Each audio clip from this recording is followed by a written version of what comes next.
大家好，我是七七，今天我们继续来做免揉但是又好吃的面包系列。总之，夏天谁要跟我说揉面或者打面，我就跟谁急。那今天呢，就是想要跟大家分享一个全麦下巴塔。这个面包也是无糖无油的，所以也很适合正在减肥的小可爱们。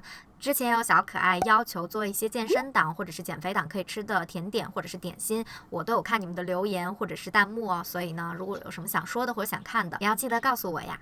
在一个大盆里倒入全麦面粉，还有高筋面粉。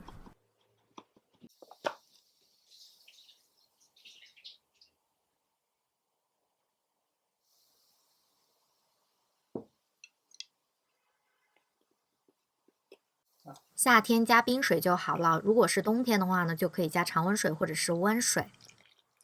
就这样顺着一个方向不断的去搅动，大概搅3到5分钟左右。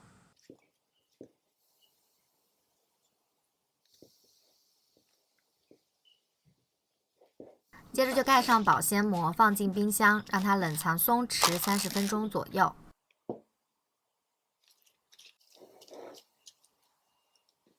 30分钟之后，我们来进行第一次折叠，充分的提拉面团，折到另一边，接着转动盆子90度，继续的折叠，重复这个动作，4边都要折叠到。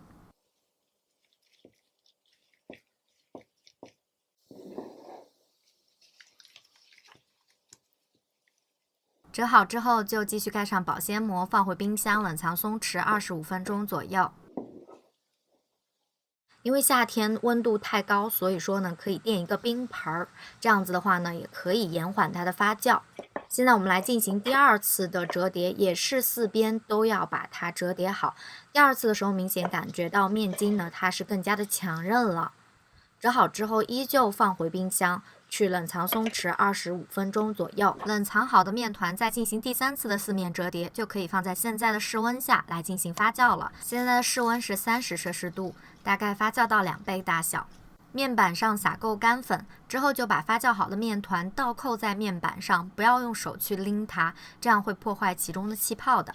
接着就轻轻的去延展这个面团，不要去拉扯它或者是去拍它。